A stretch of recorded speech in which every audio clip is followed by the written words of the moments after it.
Alright, welcome back to WMMA Now with your host Chuck Stevenson, coming at you with a fight review. So we're going to Saga, Japan for RIZIN Landmark 8 in the Super Atomweight division. Saori Oshima coming in at 12-4, taking on Claire Lopez coming in at 8-5. Now, Lopez was supposed to be facing Oshima's teammate Ayaka Hamasaki, who broke her arm in training. So Oshima came in on like 2 weeks' notice, packed her kids off to her parents' house, and got down to business, which is interesting because usually the kids are with her at fight time. But anyway, let's get into it. First round, after some early punching exchanges, Oshima landed a trip takedown and hunted for a Kimura on top. Now Oshima gave up top position, and Lopez stood over her and kicked at Oshima's legs. Classic, what Japan actually calls Sakuraba position. There, a rough stand up, and then Oshima landed a double leg, forced Claire to the cage, and Oshima stood up through Lopez, but Lopez managed to reverse it, again standing over Oshima, kicking her legs, and they held this position for a while. Lopez just standing over her, targeting her legs, until another referee stand up. Excuse me. An overhand right grazed for Lopez, who then dodged a takedown, and more punches started to land for Lopez. And then Oshima did get a takedown, spent some short time in scarf hold before she wound up on bottom in closed guard, and that was the first round. So pretty action-packed first round, non-stop basically. Then we go into the second. Lopez landed more counter punches on Oshima, as Oshima attacked. But Oshima was landing a few of her own too. Oshima ate a knee as payback for a takedown attempt. Actually, she ate, now that I think back on it, she ate 2 knees. Ate a knee on the ground and then ate a knee as she came back up. Oshima landed a single leg a little bit later, landing in Lopez's half guard. She started landing some elbows from top. Lopez scrambled out, again standing over Oshima to kick the legs. Pretty familiar position by that point. Oshima landed a few oblique kicks from her back, though. If you know, the kicks that John Jones always throws right at the knee and the thigh, at the front, that was what Oshima was doing from bottom, off of her back. Then the referee decided to stand him up, and Oshima landed an inside trip to scarf hold. Lopez had her arms around Oshima, basically just rolled her over, sweeping. But Oshima, this was so quick, grabbed Lopez's left arm, stretched the armbar, went belly down, and forced the tap. It was over that fast.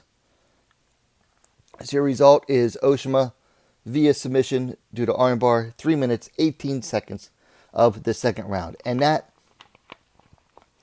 sweep by Lopez to the armbar, countering from Oshima, it was so fast. I had to watch that segment back several times just so I could be sure what happened. Because at first I thought, well, why is Oshima rolling over top of Lopez, giving up the scarf hold that she wanted? And it took me a while to realize, no, Lopez grabbed onto her, grabbed her around the waist or the chest or whatever, and rolled over to sweep, just using straight up strength.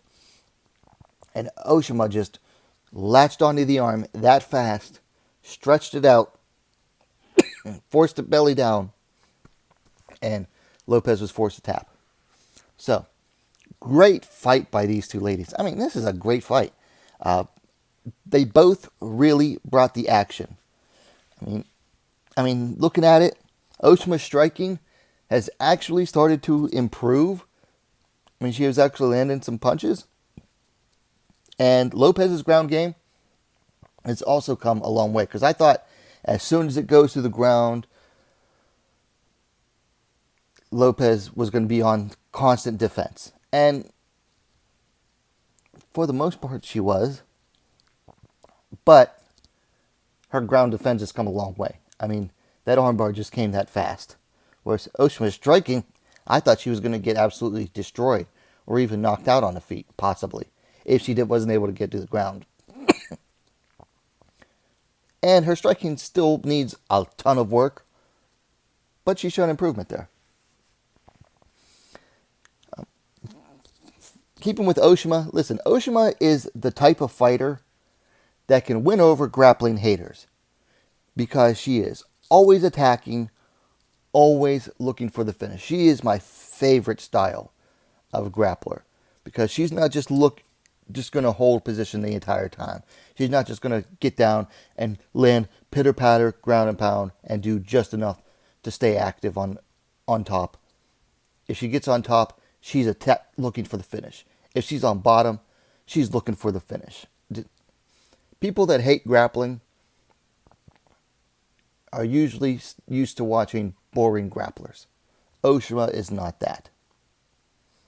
Now for Lopez, before the fight, I said that, this is a risky for her because if she loses, she might not get called back up by RIZIN. But I think that because this fight was good enough and the fact that she put on a heck of a fight in a losing effort, I think that even with the loss here, RIZIN probably brings her back because it's different in Japan. It's not like, oh, she lost, she's no good. Oh, she's lost 2 times, oh, get rid of her.